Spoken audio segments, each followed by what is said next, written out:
tudo bem? Eu estou aqui na cidade de Sardes e esse local que você está vendo era o local de banhos romanos. Mas do outro lado, nós temos ali a sinagoga judaica, onde os judeus realizavam serviços sagrados. Sardes era uma cidade bastante interessante, muito rica, havia muito ouro e também tinha púrpura. Inclusive a púrpura chegou a ser mais valorizada que o ouro. A cidade de Sardes tinha também, do outro lado, lá em cima na montanha, havia o templo da deusa Ártemis, ou Diana. Ou seja, Sardes representa um período da história em que parecia que as pessoas estavam vivas, mas na verdade estavam mortas. Ou seja, essa cidade chegou a ser conhecida como a cidade da morte. Sardes representa os séculos 16 e 17. É o período conhecido como a Reforma Protestante e aparece a figura de Martinho Lutero em 1517. Eu vou te mostrar um pouco mais sobre esse período da Igreja Cristã.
Todo esse monumento, essa imponência, mostra para nós a riqueza que havia em Sardes.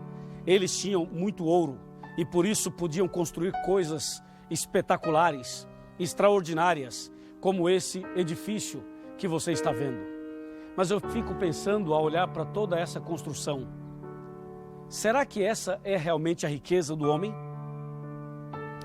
Claro que não. A riqueza do homem não está no ouro, nem na prata, nem nos dólares, não está nos bens materiais, no carro, na casa, não está em nada disso. A maior riqueza do homem está aqui, na palavra de Deus. Deus quer que você seja a pessoa mais rica do mundo e do universo, mas a riqueza verdadeira é ter Jesus no coração, é ter paz na alma, é ser amigo de Deus, é andar em comunhão íntima com o Pai Celestial. É isso que Deus deseja para você e para mim. Por isso, a carta de Jesus ao período de Sardes é uma carta que convida a igreja à reforma, a começar de novo, a iniciar uma nova vida com Jesus. Essa é a riqueza. Aqui no livro do Apocalipse, capítulo 3, versos 1 e 4, está escrito: ao anjo da igreja em Sardes escreve: estas coisas diz aquele que tem os 7 Espíritos de Deus e as 7 estrelas. Conheço as tuas obras, que tens nome de que vives e estás morto. Verso 4. Tens contudo em Sardes umas poucas pessoas que não contaminaram as suas vestiduras e andarão de branco junto comigo, pois são dignas.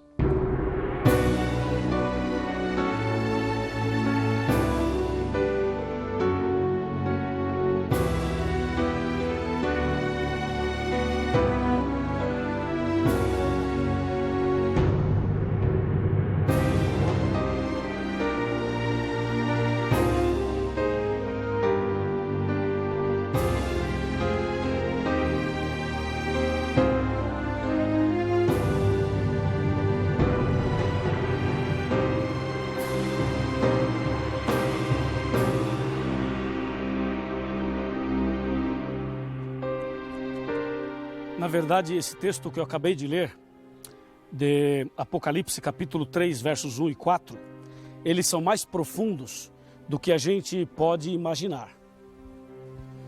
Eu queria ler com você mais alguns textos da Bíblia, mas antes, eu quero lembrá-lo de uma coisa muito importante. Você precisa acompanhar o raciocínio das 7 igrejas. Quando Jesus fala sobre as 7 igrejas, ele está falando de 7 fases da igreja, ou seja, da igreja cristã. Então, você lembra comigo, quando nós falamos de Éfeso, representa o primeiro período do cristianismo, do ano 31 até o ano 100. Quando falamos de Esmirna, falamos do segundo período da igreja cristã, ou seja, o primeiro e o segundo foram períodos em que a igreja conseguiu manter a firmeza espiritual e doutrinária. Ou seja, Éfeso e Esmirna representam 2 períodos do cristianismo em que o povo de Deus segurou firme os princípios da palavra de Deus. Mas quando chegamos em Pérgamo e Tiatira, a Bíblia diz que o diabo colocou o seu trono no meio do cristianismo. Ou seja, o inimigo misturou a verdade com a mentira. Entende? Então, quando falamos em Pérgamo e Tiatira, estamos falando de um momento triste, de um momento difícil, de um momento de tribulação e até de perseguição. Esses 2 últimos períodos que eu mencionei, como Pérgamo e Tiatira, foram períodos em que as verdades bíblicas foram jogadas por terra. E finalmente chegamos a Sardes. Sardes é aquele momento em que Deus começa um processo de restauração, em que Deus começa um processo para levantar, para restaurar, para erguer aquilo que foi jogado por terra. E por isso Deus levanta um povo. Na verdade, o povo de Deus sempre existiu. O povo de Deus existe desde Adão e Eva, essa é a verdade. Mas em Sardes, nós encontramos o episódio bíblico e histórico do surgimento do movimento protestante. Por que eu digo bíblico? Porque a própria carta fala a respeito disso. O texto que eu havia lido, vou ler outra vez. Apocalipse 3, verso 4. Tens, contudo, em Sardes umas poucas pessoas que não contaminaram suas vestiduras e andarão de branco junto comigo, pois são dignas. Então você vê, nessa carta Jesus fala de um grupo de pessoas que conseguiram manter a firmeza na fé. Então Deus sempre teve um povo fiel e é justamente nesse período de Sardes, no ano de 1517, para ser mais preciso, dia 31 de outubro, foi que Martinho Lutero se levantou em nome do Senhor e deu início a esse processo de reforma. Mas ouça bem, eu falei processo, porque a reforma continua até hoje. Deus está reformando e restaurando as verdades na vida, no coração das pessoas até hoje. E esse processo vai terminar exatamente quando Jesus voltar. Agora, a Bíblia, quando fala aqui que Deus tinha em Sardes pessoas que não se contaminaram, é porque Deus está falando realmente de que ele tem um povo na terra. E Martinho Lutero, quando se levantou lá na Alemanha, em Wittenberg, e colocou na porta da igreja as 95 teses da justificação pela fé, Martinho Lutero estava sendo usado por Deus para fazer cumprir uma profecia bíblica. A profecia que está, por exemplo, em Isaías, capítulo 58, versículo 12. O profeta Isaías, falando sobre esse processo de restauração, ele escreveu o seguinte, eu vou ler com você, Isaías capítulo 58, verso 12, que diz assim: os teus filhos edificarão as antigas ruínas, levantarás os fundamentos de muitas gerações, e será chamado reparador de brechas e restaurador de veredas, para que o país se torne habitável. Pois é, assim o período de Sardes é esse momento de reforma, é esse momento em que o povo de Deus, que estava num processo de perseguição, agora começa a passar por um processo de restauração. E assim Deus levanta pessoas em vários lugares, não somente Martinho Lutero, mas Deus levanta pessoas em lugares diferentes, justamente para levantar, justamente para pregar, para ensinar as verdades bíblicas da palavra de Deus. Verdades estas que haviam sido esquecidas, como está escrito em Romanos, capítulo 1, versículo 25, que diz: eles mudaram a verdade de Deus em mentira, adorando e servindo a criatura em lugar do Criador, o qual é bendito eternamente. Assim começou, na verdade, o procedimento de Deus, a mão de Deus, o poder de Deus movendo-se sobre pessoas, homens e mulheres em lugares diferentes para que pudesse restaurar a verdade. Quando nós falamos em processo de restauração de verdade, nós temos que lembrar de 5 aspectos bíblicos. Por exemplo, O primeiro é Deus, o segundo Jesus, o terceiro o Espírito Santo, o quarto é a Bíblia Sagrada e o quinto os 10 mandamentos. Durante a Idade Média, durante o período de Pérgamo e Tiatira, as verdades bíblicas, especialmente essas 5 colunas, foram jogadas por terra. E no período de Sardes começa o processo de restauração, ou seja, só Deus deve ser adorado, Jesus é o nosso único intercessor e mediador, o Espírito Santo é verdadeiro e devemos crer e aceitar a obra do Espírito Santo, a Bíblia Sagrada deve ser aceita como ela é, ou seja, sola Escritura, devemos crer na Bíblia Sagrada como a única palavra e a única regra de fé e prática para o cristão, e finalmente os 10 mandamentos que devem ser obedecidos e praticados como aparecem em Êxodo, como se confirma em João 15, verso 10, João 14, 15, Apocalipse 14, 12 e Apocalipse 12, 17.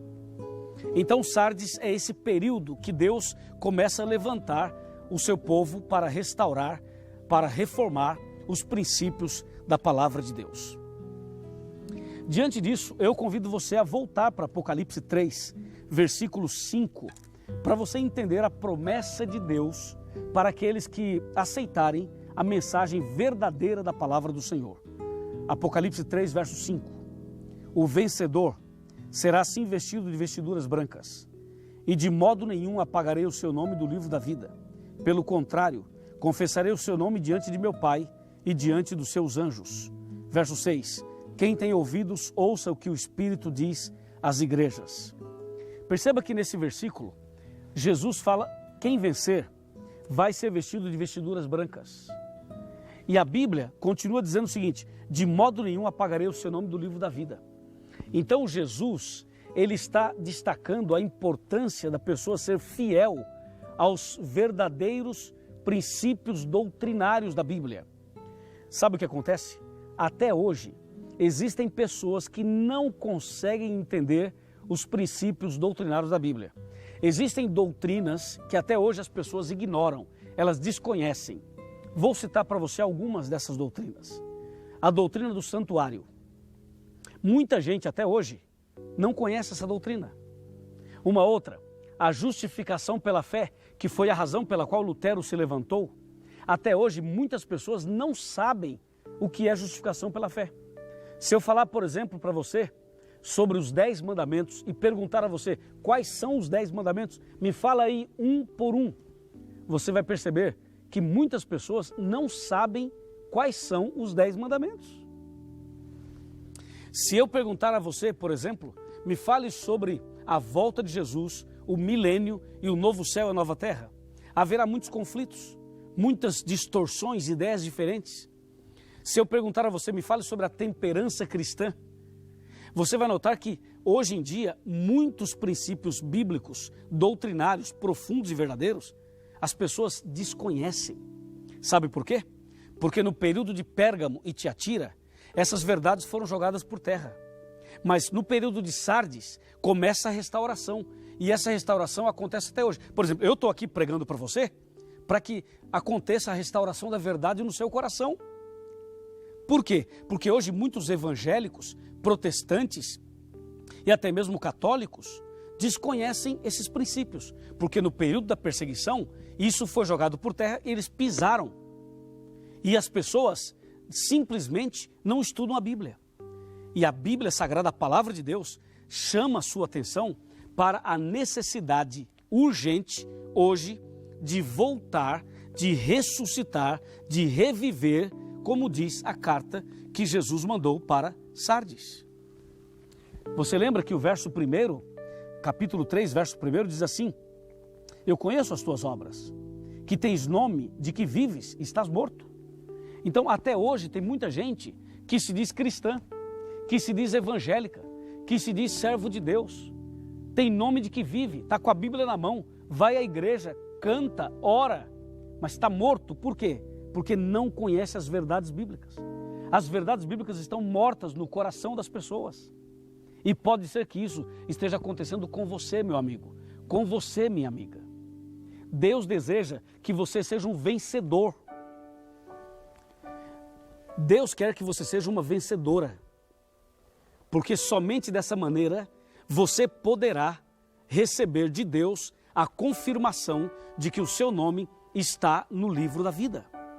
Então, venha conosco, tome a decisão de ser fiel aos princípios da Bíblia.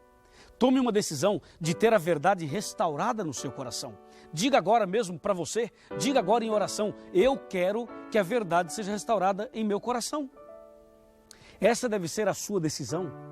Por exemplo, aqui onde eu estou agora, era uma piscina nos tempos da cidade de Sardes. E piscina é onde tem água. E água representa pureza, limpeza, batismo, o Espírito Santo. Você deseja hoje ter a reforma de Deus, a reforma bíblica no seu coração? Você deseja fazer parte desse movimento de Deus que é restaurar a verdade no seu coração? Você aceita essa mensagem hoje? Se você aceita, levante a sua mão aí onde você está, porque aqui de Sardes eu vou orar por você. Feche os seus olhos, vamos orar.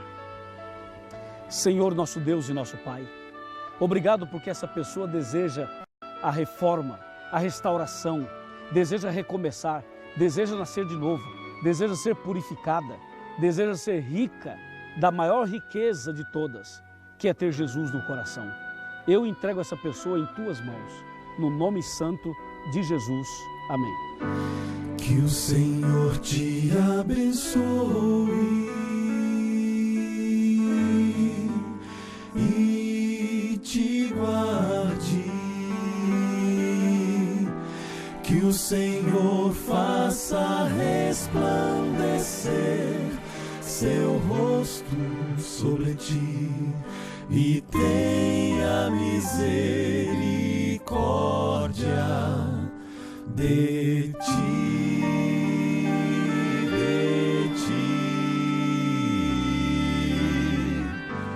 Que o Senhor sobre ti levante o seu rosto e te dê